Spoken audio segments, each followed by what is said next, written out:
sesuatu yang mereka sebutkan, yang mereka tuturkan kepada Allah. Pun tengriki ngaten. Ya Allah ya Rabbi ya Karim, bahwa ini kelanjutan daripada ayat yang kemarin. Bal atainahum bil haqqi wa innahum lakadzibun. Justru aku mendatangkan terhadap mereka perkara yang hak, perkara yang benar, perkara yang secara jujur. Wa innahum lakadzibun. Justru merekalah yang berbohong.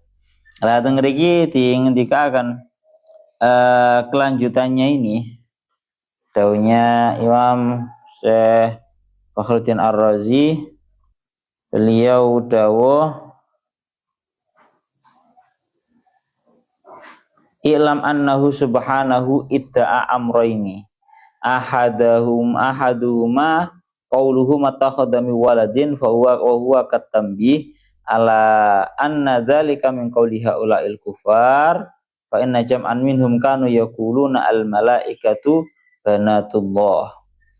Das tentang ayat ini Allah Ta'ala ingin menetapkan dua hal, bahwa yang pertama yaitu matakhadallahu miwaladin, bahwa Allah Ta'ala itu tidak pernah mengangkat anak, Allah Ta'ala tidak pernah memiliki anak. Karena seperti yang kita ketahui dari pembahasan-pembahasan yang kemarin, orang-orang kafir itu banyak yang mengatakan bahwa yang namanya sinten niku jenenge para malaikat itu banatullah. Dan mengatakan dari mereka orang-orang kafir mengatakan bahwa para malaikat itu merupakan anak-anak perempuannya Allah. Terus juga banyak daripada mereka yang mengatakan Nabi Isa itu juga anaknya Allah. Juga banyak dari mereka yang mengatakan bahwa Nabi Uzair itu juga anaknya Allah. Ini semua dijawab dalam ayat ini bahwa mattakhadallahu miwaladin. Allah Ta'ala tidak pernah mengangkat seorang anak. Ini yang pertama. Yang kedua yaitu wa maka nama'ahu ilahun, dan tidak pernah Allah Ta'ala dan tidak pernah ada bersamaan dengan Allah Tuhan yang bersamaan dengan Allah, artinya sekutu. Tuhan sekutu bagi Allah kuwi ra enek ceritane koyo ngono kuwi. Bon, kalau di dalam tafsirnya Imam Fakhruddin Ar-Razi teng mriki dingendikaaken wa maka nama'ahu ilahun, ini merupakan yang kedua, hal yang ditetapkan oleh Allah Ta'ala yang kedua, bahwa memang ini untuk menolak terhadap pemahamannya orang-orang kafir, yang mana orang-orang kafir itu menyembah juga terhadap berhala dengan anggapan berhala sebagai Tuhan sekutunya Allah. Ya. Yes. Ya Allah ya Rabbi ya Karim. Sampun. Itu gampang ya, paham.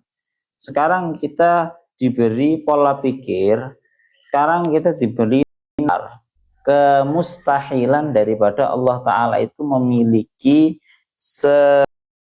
memiliki Tuhan sekutu.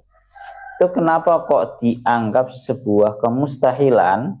Ini sebenarnya juga sudah bolak-balik kula aturne kan mengenai hal ini. Teng mriki dingendikaken ada Tuhan selainnya Allah bersertaan dengan Allah. Konsekuensinya ini idzan ailaukana ma'ahu ilahun, yakni andai bersertaan dengan Allah Ta'ala itu sesosok Tuhan, la dzahaba kullu ilahim bima khalaqa, niscaya tiap dari Tuhan akan menyendiri dengan ciptaannya masing-masing. Ai infarada bihi wa man ala kharamnal istilahi, ini tuh setiap Tuhan akan menyendiri, artinya menguasai secara otoritas di dalam perkara yang tiap-tiap dari mereka itu menciptakan. dan akan mencegah kepada yang lain untuk menguasai kepada wilayahnya itu. Gampang ngomong ngoten nggih. Itu kemungkinan yang pertama. Kalau menurut irian mawon. Kemungkinan yang kedua, wala ala ba'duhum ala ba'd ay mughalabatan ka fi'li mulukid dunya. Dan yang ada, kalau andaikan ada Tuhan yang bersamaan dengan Allah, niscaya sebagian daripada Tuhan itu akan mengalahkan kepada sebagian yang lain, seperti halnya pekerjaannya para mulukid dunya, kerajaan orang-orang raja-raja dunia. Yes, ini bolak-balik toh kula aturaken niki yang sering disampaikan oleh Imam Fakhruddin Ar-Razi niki. Mulane teng mriki ngendikaken bahwa wayah tamilu ayyuri tabi ibtala qauli nasara wa sanafiyya summa innahu subhanahu wa ta'ala dzakara ad-dalila al-mu'tamadah. Jadi di dalam ayat ini yang idzal ladhaba ini merupakan dalil yang kuat atas dalil nakal, dalil akal, dalil nakal, bahwa begini, ya Allah ya Rabbi ya Karim, idzal ladhaba kullu ilahin bima khalaqa wal ala ba'dum ala ba'd wal ma'na lam farada ala dzalika kullu wahidin minal ilah bi khalqihi alladhi khalaqahu wastabadda bihi wala ra'aitum malika kullu wahidin minhum mutamayyizan an malikil akhar wala ghalaba ba'dum ala ba'din kama tarawna hala mulukid dunya mimma lakum ya Allah mamalikahum mutamayyizatan wa hum mutaghalibun wa haitsu lam tarau asarat tamayyuz fil mamalik wa taghal fa'lamu annahu ilahun wahidun biyadihi malakutu kulli syai'. Niki nggih sampun toh sering kula sampai akan lah mesti eling. Kan gampang ngomong ngene lho Cah. Jadi lek ono dua pemimpin, kalau ada dua pemimpin, nalarnya itu kan begini. Nalarnya itu kan begini. Yang pertama, ketika ada dua Tuhan, nalarnya adalah ada kalanya yang pertama kedua-duanya ini bahasa kasar ngomong akrab, ya. Kedua-duanya ini akrab, nggak gegeran, dan yang lainnya kalau kedua-duanya ini akrab, berarti nanti pasti ada yang namanya istilah yang satu ketua Tuhan, yang satu wakil Tuhan. Paham ora? Jadi ono kalane dua Tuhan dan seterusnya itu akrab, damai-damai saja, ada kalanya geger. Lek ada kalanya sama-sama akrab, itu nanti kemungkinannya adalah satu. Ya pasti nanti keakrabannya itu karena statusnya yang satu itu wakil ketua Tuhan, yang satu itu jadi wakil Tuhan. Lah secara nalar, lah kok enek Tuhan wakil Tuhan itu kok enek. Itu menunjukkan bahwa kalau seseorang itu menjadi wakil Tuhan, itu menunjukkan bahwa dia berarti bukan Tuhan. Karena pada hakikatnya statusnya dia itu diturunkan sebagai status Tuhan yang sejati. Lah itu gak iso koyo ngono kuwi. Itu nalar yang pertama. Nalar yang kedua, ada kalanya yang ini yang sering terjadi, dua Tuhan. Anggapan andaikan ada Tuhan selainnya Allah yang bersekutu bersama dengan Allah, kemungkinan yang pertama adalah mereka akan melakukan yang namanya istibdad fi khalqi kullin, yaitu akan menguasai secara otoritas terhadap apa yang mereka masing-masing ciptakan. Ya wis kayak andaikan sampean lihat itu loh, setiap wali kota, setiap bupati, setiap gubernur itu memiliki kekuasaan otoritas di dalam perkara yang diciptakan masing-masing. Lah yang seperti ini pun ini juga menyebabkan sama-sama tidak pantas untuk disebut Tuhan. Paham aja? Tidak pantasnya kenapa? Tidak pantasnya adalah andaikan Tuhan A ini berkuasa di daerah Jawa Timur karena nyiptakan Jawa Timur semisal mawon ya. Dan Tuhan B ini menguasai terhadap Jawa Barat karena dia yang menciptakan Jawa Barat semisal begitu. Maka ini bukti bahwa tiap-tiap dari masing-masing Tuhan ini memiliki kelemahan untuk mengatur, untuk menguasai terhadap yang dimiliki, yang diciptakan oleh sekutunya. Paham ya? Yang berkuasa di Jawa Timur, dia dianggap berkuasa di Jawa Timur, tapi dia dianggap lemah di Jawa Barat. Tuhan Jawa Barat, andaikan mawon, nalarnya seperti itu. Tuhan Jawa Barat, dia dianggap berkuasa di Jawa Barat, tapi dia dianggap lemah di dalam Jawa Timur. Sehingga kalau dia itu lemah seperti ini menunjukkan bahwa dia tidak pantas untuk menyandang yang namanya Tuhan. Karena Tuhan itu nggak boleh lemah. Menguasai kok nang Jawa Barat, kok nang Jawa Timur orang menguasai. Berarti tiap-tiap dari keduanya itu sama-sama lemah. Nalarnya begitu juga selanjutnya wala ala ba'du kan tetap ora geger. Umpama ora geger ngono ya karena masing-masing menciptakan ciptaannya sendiri-sendiri, itu pun juga masih menyebabkan kedua-duanya menyebabkan tidak pantas untuk menyandang gelar yang namanya Tuhan karena di dalam perkara yang tidak ia ciptakan. Terus dilanjutkan wala ala ba'dhum ala ba'd fi'li mulukitun ya. Dan yang ada nanti adalah geger yang sebagian ini akan menang, mengalahkan atas sebagian yang lain seperti kerjaannya para raja-raja dunia. Cara bahasanya awak dhewe ngono kuwi ya Allah termasukkan penaklukan kayak zaman biyen lho Pak, jenenge raja-raja kan selalu melebarkan kekuasaannya dengan cara berperang ya.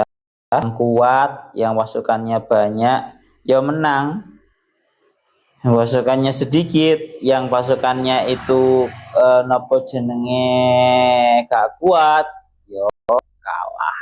Sehingga kekalahannya sebagian orang ini menunjukkan atas sifat keajesannya atau sifat, berarti lek sing kalah iki disebut dengan lemah. Kalau dia tidak mampu berarti dia dianggap Tuhan. Ya, nalar yang ngaten. Subhanallahi amma yasifun. Maha suci Allah atas segala sesuatu yang mereka tuduhkan, mereka sifatkan, mereka tuduhkan kepada Allah Ta'ala bihi mimma dzukir, ya, dengan perkara tersebut dari perkara-perkara yang telah disebutkan. Niku ngoten wis iling-ilingan ngoten mawon. Terus ya Allah ya Rabbi ya Karim.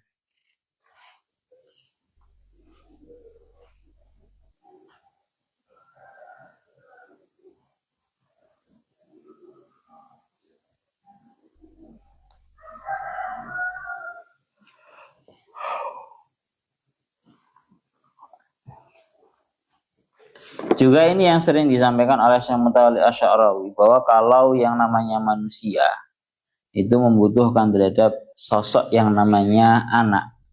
Tadi kan akan mattakhadallahu min waladin.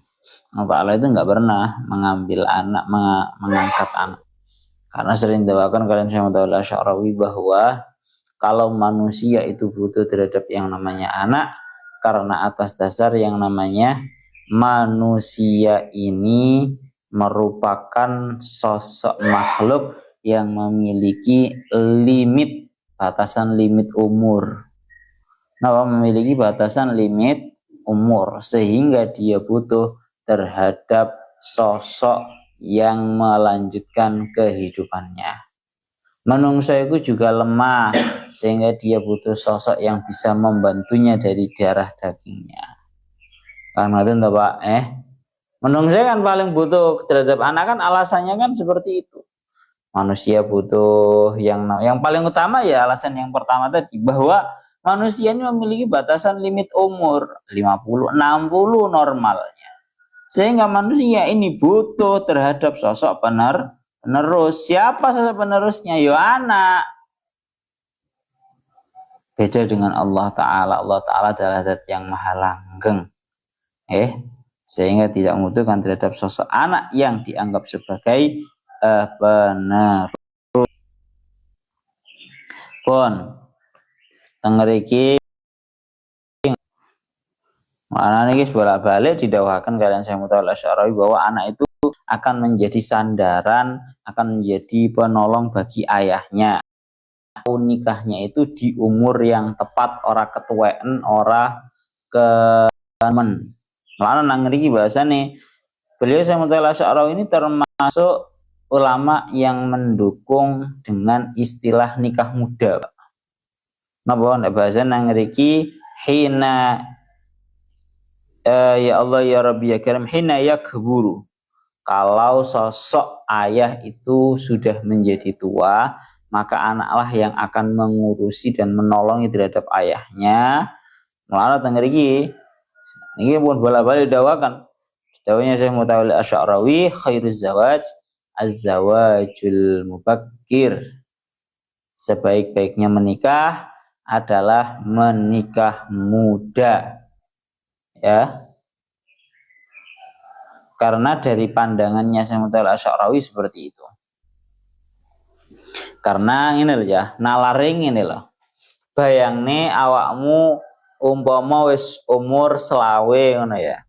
Umur selawe iku normalnya atau bahkan umur 20. Wong zaman biyen kan rabine gak lanang gak wedok kan juga muda-muda, baik laki-laki ataupun perempuan. Yang perempuan orang-orang zaman dahulu umur 16, 17, 18, 19 iku wis jarene wong biyen rada perawan tuwek wisan. Zaman biyen lho ya. Umur 19 pemene 20 aduh perawan tuwek jare wong biyen.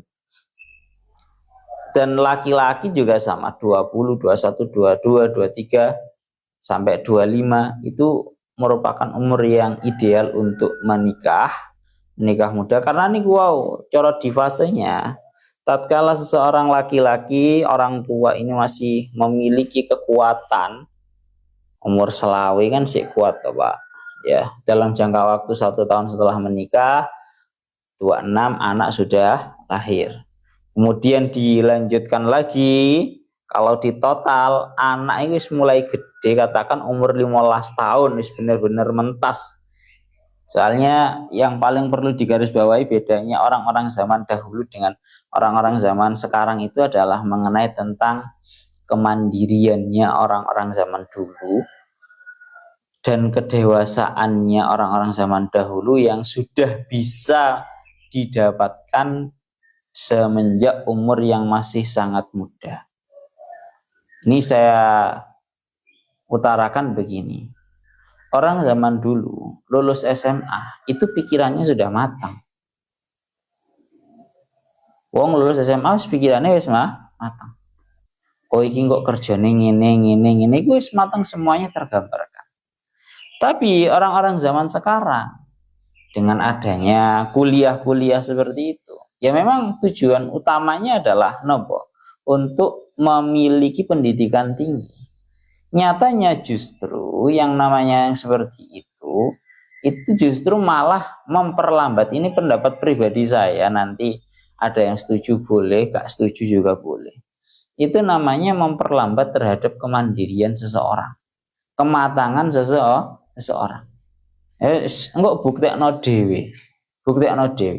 Uang zaman biyen lulus SMA itu mateng artinya dia sudah bisa memimpin organisasi, memimpin begini, mencari pengalaman dan banyak sekali. Kalau orang-orang zaman saiki kematangannya itu sangat terlambat.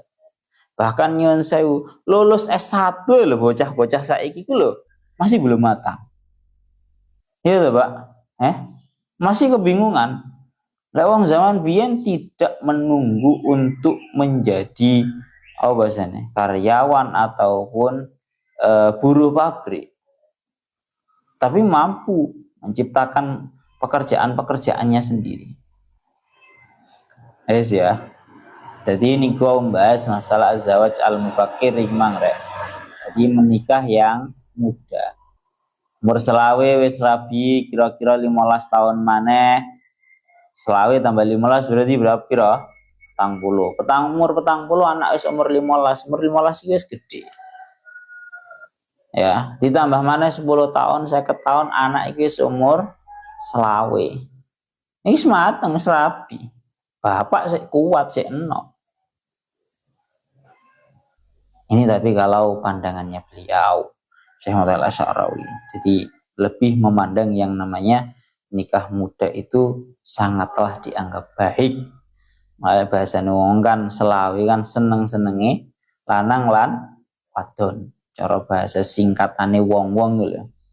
Ana lek untuk membuktikan bahwa orang itu matang di dalam umur yang masih sangat muda.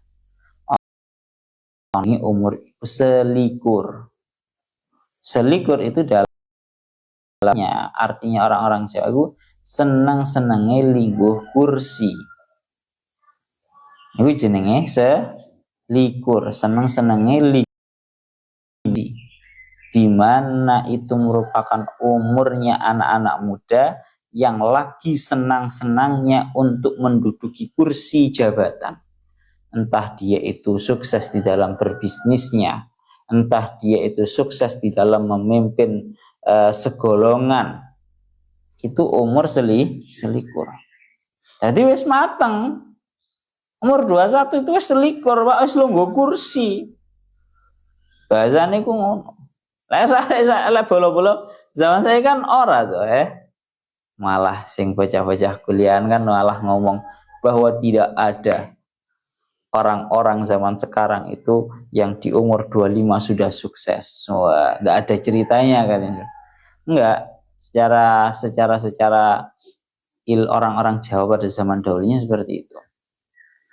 Kenapa kok bisa seperti itu? Alasannya ya satu, karena orang zaman dahulu menghadapi kerasnya kehidupan. Dari kerasnya kehidupan akhirnya timbullah yang namanya sebuah kemandirian secepat mungkin.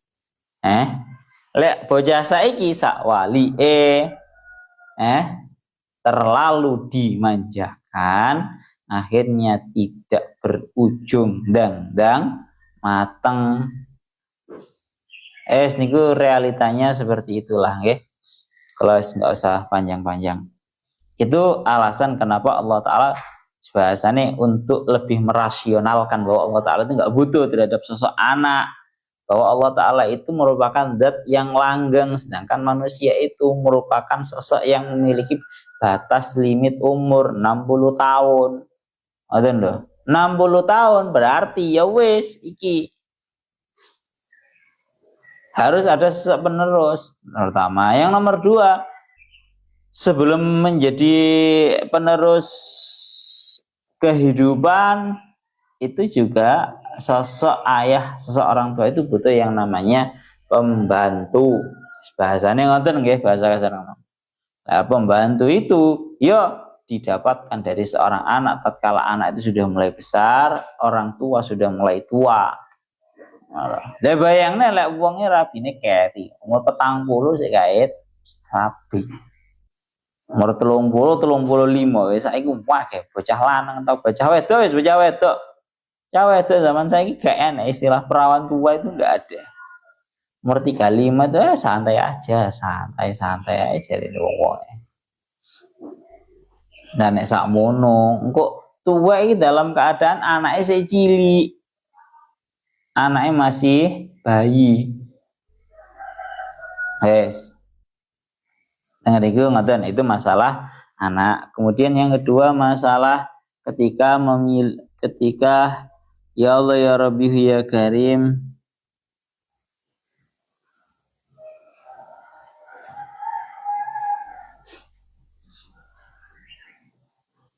Tangeriki tinggalkan kalian Syekh Mutawalli Asy'arawi, kenapa kok bahasa Al-Qur'annya itu mattakhadallahu min waladin? Ada minnya. Kenapa kok enggak langsung mattakhadallahu waladan? Langsung maf'ul seperti itu. Dawuhnya Syekh Mutawalli Asy'arawi, wa atabimin adallati 'alal umum, yakni mattakhadallahu syai'an min bidayati ma yuqalu lahu waladun walau kana hatta mutabannan. Hari ini akan ya memang sengaja, memang ada tambahan minnya itu karena untuk menunjukkan bahwa minnya itu kan salah satu faedahnya adalah ibtidaul ghayah, bahwa Allah Ta'ala itu memang sama sekali tidak pernah mengangkat seorang anak pun mulai dari awal kali. Ya Allah ya Rabbi ya Karim. Kita lanjutkan malih. Begitu juga tentang permasalahan ta'addudul ilah atau berbilangannya Tuhan.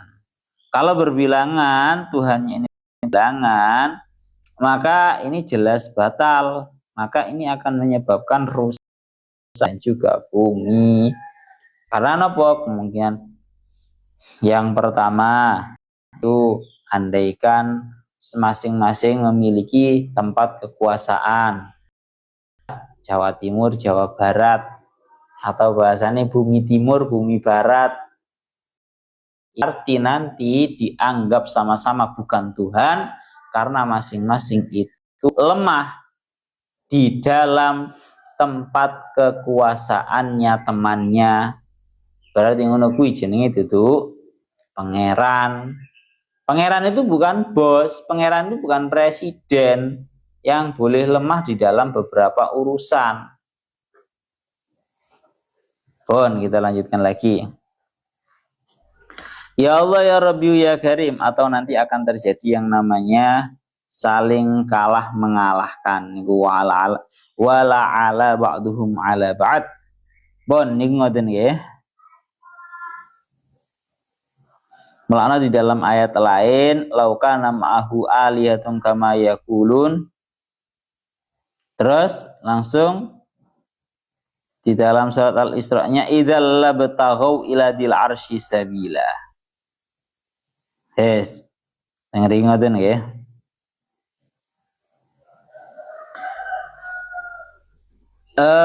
Kita lanjutkan lagi. Alimil ghaibi wasyahadah. Subhanallah amma yasifun, maha suci Allah dari segala sesuatu yang dituduhkan oleh orang-orang kafir terhadap Allah Ta'ala. Kita lanjutkan. Alimil ghaibi wasyahadah fata'ala amma yusyrikun. Maha alimil ghaibi wasyahadah, Allah Ta'ala adalah zat yang maha mengetahui terhadap hal-hal yang ghaib, tidak kasat mata, wasyahadah, dan juga perkara-perkara yang kasat mata. Ma ghaba wa ma syuhida bil jarri sifatun raf'i khabaru huwa muqaddarin.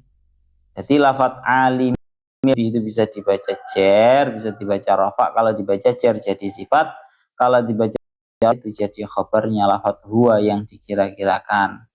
Alimul ghaibi atau ghaibi. Fata'ala ta'adzama amma yusyrikun. Nahu ma'ahu.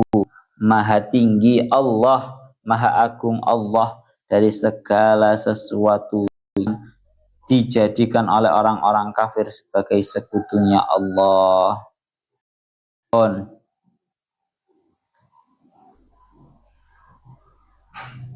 Tangeriki disebutakan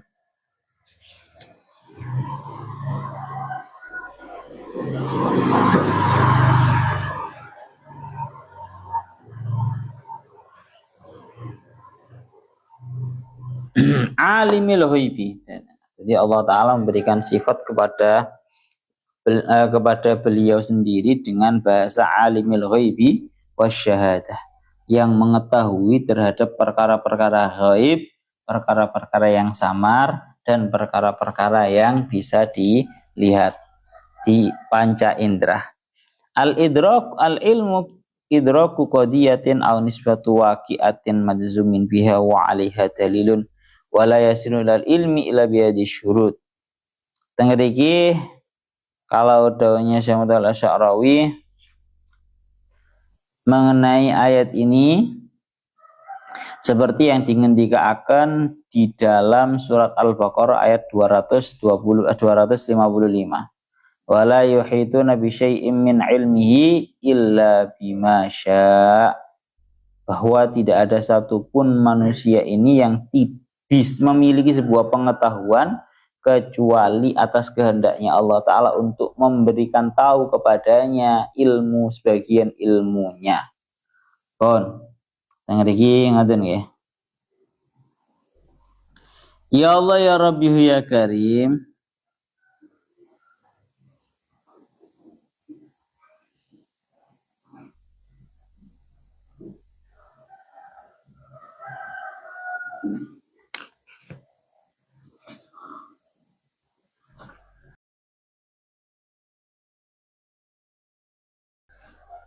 Pun ngoten non rek.